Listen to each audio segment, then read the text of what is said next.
crucial kill on the offense. Once you get 1 or 2 kills on these first attacks, it is the time to go, and they put them in a very odd position here. Wow, Fraggy just barely getting out of there alive. Poco dancing on the edge right now, and he will get dropped into the Baby Diva. EQO going ham. 2 kills for him with the Dragon Blade. He delivered, Hex. That's what you say. You need to get 2 out of it. It's kind of standard. It's in the fine print. The dash to the face, and he's got his Dragon Blade once again, just waiting for the reset here if he's going to find an opening to get into this fight. Does have Gamsu in a bit of a tight spot. There's Neptuno to pick up the kill, and EQO now just contesting, dancing on the line with the rest of his team. Might have been a little too patient there, waited a little long, spent a lot of time trying to deal with that Winston where he just wants to make life difficult. Who doesn't, really? Nah, fair enough. Yeah. Well, here we go, man. The man we were talking about, the man in question, making sashimi out of 2 already, and a 3rd, and a 4th. All right, making a statement. EQO going to work. It is that just aggression. The turning point as we hear the music, the end credits are rolling, and now it's a matter of Boston Uprising securing this final point. EQO going to try to do the best that he can. 2 big kills for him, could make the difference. He eventually falls to Neko, but that could have been the damage that ends this push. Oh, he absolutely crushed it. Not only did he get the 2 kills, but he pushed everyone else back. They were hiding in the corner, not exactly where you want to be. Now it's desperation time, and they will clean it up. Philadelphia will hold here on second point of Hanamura. Yeah, no, I'm loving this right now. They are moving on these priority targets. They're listening to their comms. That's so important. Note eventually gonna get hacked to bits there. No ult in play. EQO doesn't even need it, and now he's looking for those tasty supports. Reflects the grenade as well, and Kelix is out of the fight. Get out. It's hard to see Boston taking this. Oh my god, man, this guy, he doesn't care. He just melees you to death, and he's gonna get the follow-up as well. Here we go. The Dragon Blade in play. It does AoE damage, and Kelix barely gets back in time to stay alive, but that might be it. The turning point could be reached. Dream Casper got the tech visor, but Poco is there to turn it on his head. And well, Philadelphia Fusion, now it's only a matter of time, and it is perfect. Flawless victory here for the Fusion. He is here. He's already got his blade again. And so we'll see if he can find that opening here. Kind of getting batted around by the hammer. He's kind of dancing on the edge here. Will be able to sneak his way out just in the nick of time. Will dodge a coalesce as well. But they are starting to cut it a bit fine here. 83% gained for Boston Uprising. And so another good fight here for Philadelphia Fusion, and that's about it. Philadelphia's never really regained the positioning that won them that first fight. They all were poking around, and they had the damage over the top. You can still do that with a dive composition and maybe get the flankers both in on one target at once. It seems like they're a bit scattered on these last couple of pushes, and it's really cost them. Carpe's not going to be happy about that one. Split second off, could have recalled onto the point to get the contest.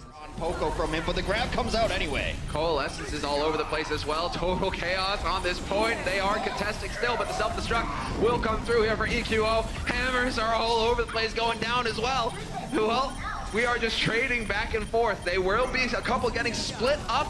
Somehow Neko does not survive. And that might be it. The turning point here where Philadelphia Fusion are going to get up to 99%, and now the pressure really ramps up on Boston. And now they're just going to throw bodies into the point and hope for the best. Gamsu does end up hitting a charge onto Carpe. That is absolutely huge. Casper's still alive on the point. More tanks join in as the bubble commences. This one's not over yet, but the next kills have to go Boston's way. Ooh, I like that self-destruct positioning, but he is not going to get anything out of it. Poco instead absorbs the damage. Doing the more. We have the coalescence coming through, and well, glad that we have the overview right now, because this is just going to be 2 lines of battle clashing one into the other with the Rhines. There's the grab though, onto the side, the pin into the wall as well. Fraggy trying to capitalize, and Fraggy, he's nearly got his Earth Shatter, just now ticks over, and he doesn't waste any time. Neko gets saved by his own. This is getting out of hand. World of tanks in play. That grabs on, hits nothing, but Gamsu ends up falling himself into it. He's getting harassed by Carpe. Solo does get cleaned up. Eventually it turns all orange, and we're headed to a stage number 3. Whew. It wasn't pretty. Because he wasn't around for long, unfortunately for him, because he just got too excited. All right, Gamsu now. He's got the primal. He's going to work. No shocker there. He's just seeing red right now, looking for a squishy target, and he does spot one. Might be able to pin him, and he does. Boombox. Gets caught in the corner, nowhere to go. He gets juggled. Gamsu now in a little bit of trouble himself. Meanwhile, though, Kalios has taken on 2 of his own. It is the tank show for the Boston Uprising right now. You know, EQO, he's been kind of hogging the spotlight. Carpe letting us know that he is still very much a threat. And well, Boston looking to get in here to try to contend. Will they be able to get a body onto the point? No, Gamsu Tried to get around the corner, but he's going to be a split second too late. That will not happen. Philadelphia Not doing any damage. Already both coalescences up. Both will cross the streams. Oh, that might have been it though. The pulse, that was so close. I think Striker eventually did get the kill on EQO after the pulse. So he did the damage. Dream Casper's got his blade as well. Self-destruct there from Poco, hoping to buy a little bit more time here. And the sound barrier committed by Neptuno. They are not messing around here. Philadelphia Fusion. They're onto the high ground. No charging into the fight, into the fray. Looking to do the work. Dream Casper's there. Hack and slash. Picks up one. Gets into the back line for the squish, but he's not. Oh, he does the fadeaway on Carpe. There we go. Dream Casper doing work. Dream Casper at 7 HP has to hide out. Does not hide out long enough. Boombox able to find him. Meanwhile, though, Boston has gotten a lot of pressure on this point. They've taken over the cafe, ordering lattes and taking names right now. They will clean up the rest of it. First point will go to Boston Uprising.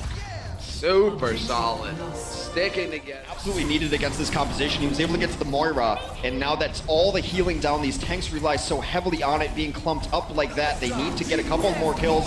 Self-destruct will come out, but a beat on the other side of things. Fight not over yet.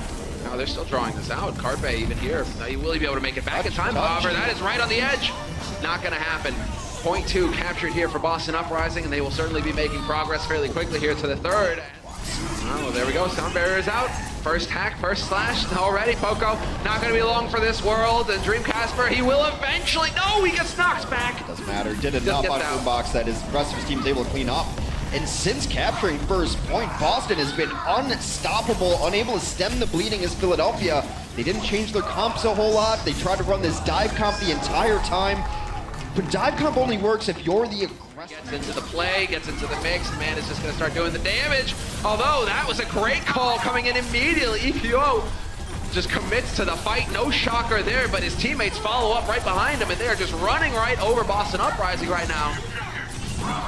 Well, the notion of the McCree is to prevent the dive, because some of them don't come true. Carpe, though, he's going to keep going to work, man. He doesn't stop because of that. Still pushing all the way through despite the false one. I think getting eaten up in that mix. They will continue to go through. Coalescence comes out to seal the deal. And that's one of those ults, as far as supports go. Man in question, Striker desperate to get back into it, and he will. Able to buy a little bit more time here for his team. They are making progress. Oh my God, Carpe! All right, let's see. And it's just so patient. He hits the headshot there as well. Continues. I don't think he's missed a shot yet. The man is a monster. This is where Widow's so good, because how are you going to deal with this? You're not. You have to play on the cart constantly. No one can get back here to deal with this. They don't have the extra bodies to throw out there. So eventually, you're just going to get all picked off. Carpe shuts it down from the back line. That's the Widow play we're used to seeing on Hollywood Last. And Naiko right now sweating bullets, trying to keep his tank alive. There's the coalescence, and that might be the turning point here. Although the self-destruct chucked out in the open, the shield in the nick of time. Both destructs out now. This has been all Boston's fight. Poco trying to bring it back just a little bit, though. The whole hog will push them up. They're popping all their tank ultimates. Can they finish this? Lucio, Calyx will go down. And the tank line for Philadelphia has come back to the point. That was silly. Fraggy eventually, and there it is, the turning point. Eventually, they wear him out. All go back in the corner. That allows Philadelphia to walk on the point and take the tank positioning. So the man just doesn't miss any shots, Hex. That's becoming pretty clear here. Now he can get to see through walls as well. Fair enough. We will have the coalescence coming out here. Naiko generating one so quickly, but EQO going for it, and the kills are on Philly's side right now. They are making progress on this point. It's not going to be long before they collect this series win versus Boston Uprising. 3-0. Philly with a dominant performance here. While Dream Casper trying to do a similar thing on his Widowmaker here. No, and then EQO still finds his way into it. However, there will be a change of strategy here. EQO, sure, you got the kill, but then there's the res, and Dream Casper's there to win the duel versus Neptuno. Running over the defense here. Boston Uprising looking very good so far. Neptuno peeked there. He was behind the crates and I think ducking, and then he thought he was going to go for a shot against Widow. News, Widow's rifle is better than Ana's. Yeah, and well, you know, we're capable of on Hollywood where they just couldn't be stopped. Once they got that payload moving, it looked like Boston Uprising. They were just a juggernaut. But we already have Note up here, pinning him into the corner. No hope there for Boombox. Eventually, Note going to go for the self-destruct, going to get that new mech in play immediately. And while so far, there's... And the rest are going to come in through right side. This is the last decent fight. Striker doing a good job of just building up that pulse bomb as quickly as possible. Will get the D-Mech onto Poco, and another kill coming in for him on the Mini Diva. Just relentless right now. 5 minutes 36. Get out, EQO, he dashes in, eventually will not find the kill. Gamsu there with the peel, keeping his Widow alive. It's a really great bait, though, to make sure that he kept after him for Dreamcasper, because Dreamcasper saw that he had his Mercy with him. There's no way he's going to end up dying to that, gets all the damage he needs, finishes him with a melee. This kill feed has been white the majority of this map, and they're going to have to switch it orange if they have any hope. They do not, can't even get out of spawn. An amazing offense from the Boston Uprising. Meanwhile, Dreamcasper has the ability to see through walls right now. It has not helped him so far. EQO does go off, finds Kelix, so that is a huge kill on the supports, and now, oh, does he not have a dash ready? No. And Dreamcasper will escape, but just for the moment, Neptuno, the most violent Mercy in all of Overwatch League, will finish him eventually. This next push is really important. That was a sick prediction play there from Boombox. Volley of blades, and now you're gonna get EQO in here. There's the one, the dash and follow up, the Valve just barely keeping him alive. Kelix eventually gets caught by Fraggy, that'll end it. But there's still a chance here with so many alive. Neptuno's got the Valk out, he's gonna be getting that chain healing going, and EQO reigns, well, definitely, partially, sort of supreme.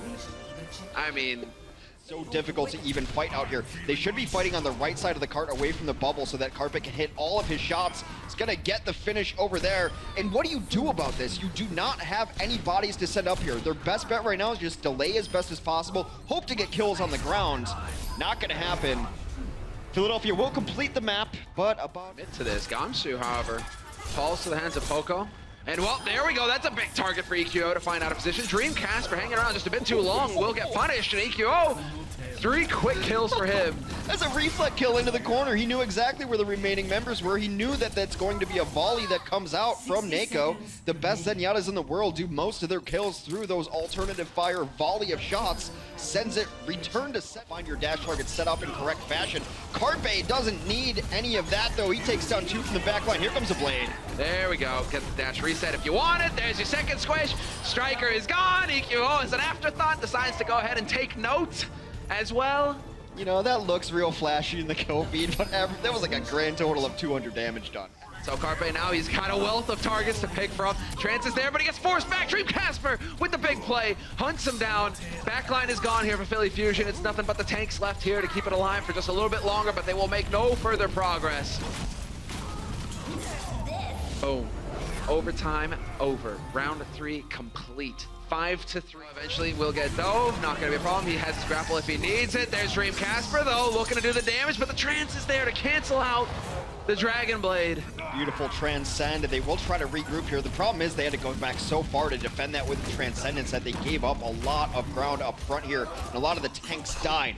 Point will be captured. 30 seconds on the clock. There's the sound barrier. That could give them a little bit more room for maneuverability. Never mind. Carpe gets a headshot on Gamsu. He's done with the monkey. He is tired of it. Fraggy, in the meantime, will find Kelix. Self-destruct going up as well as EQO goes to work, and there it is.